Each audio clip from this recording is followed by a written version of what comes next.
A single drop of salt water rolls down your cheek, and you have no idea why your body just did that.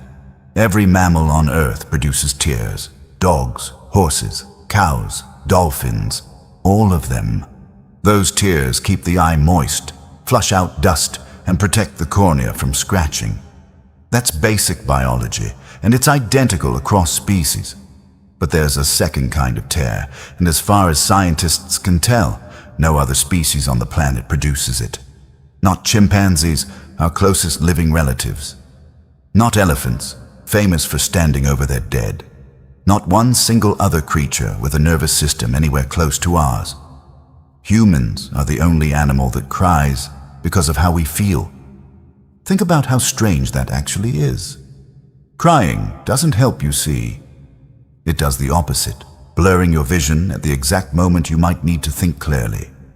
It doesn't cool you down, feed you, or protect you from a predator. In evolutionary terms, tears advertise weakness. A crying face is a face that can't hide what's happening inside it. Every other survival trait we evolved was built to hide vulnerability. This one broadcasts it. So why would evolution keep something so seemingly useless around for hundreds of thousands of years?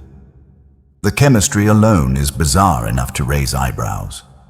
In the 1980s, biochemist William Frey collected tears from volunteers and ran them through a lab. He found that emotional tears carry a different chemical signature than the tears triggered by cutting an onion. Stress hormones. Natural painkillers called enkephalins. Prolactin, a hormone tied to nurturing and bonding. Your body isn't just leaking water when you cry from grief. It's discharging chemicals your bloodstream doesn't need anymore, almost like it's flushing something out of your system on purpose. Darwin himself was baffled by this. In 1872, he wrote an entire book on emotional expression across species, and emotional tears were one of the few things he couldn't fully explain. He guessed they were a kind of biological accident, a leftover reflex with no real function. For over a century afterward, most researchers agreed with him. Crying looked less like an adaptation and more like a glitch nobody had bothered to fix. Then researchers started looking somewhere else entirely. Not at the person crying, but at the people watching. A crying face changes how other humans behave toward you, almost instantly and almost involuntarily. Studies using photographs digitally altered to remove tears found that people rated the exact same face as sadder, more in need of help, and more deserving of sympathy when tears were visible. Take the tears away, and the same expression reads as vague, ambiguous, sometimes even angry. The tears aren't decoration, they're the signal itself. Picture what that would have meant 100,000 years ago, in a small group with no written language, no phones, no way to explain a bad day in words. A crying face was information nobody could fake convincingly and nobody could misread. It said, without a single sound, "I am struggling and I cannot fight you right now." In a species that survived by cooperating in tight groups, that signal mattered enormously. It pulled other people closer instead of pushing them away. There's a reason it starts so early, too. A newborn baby cannot speak, cannot gesture with any precision, cannot explain that it's hungry or in pain or simply frightened by the size of the world it just arrived in. What it can do is cry, and tears are part of that system from the very beginning.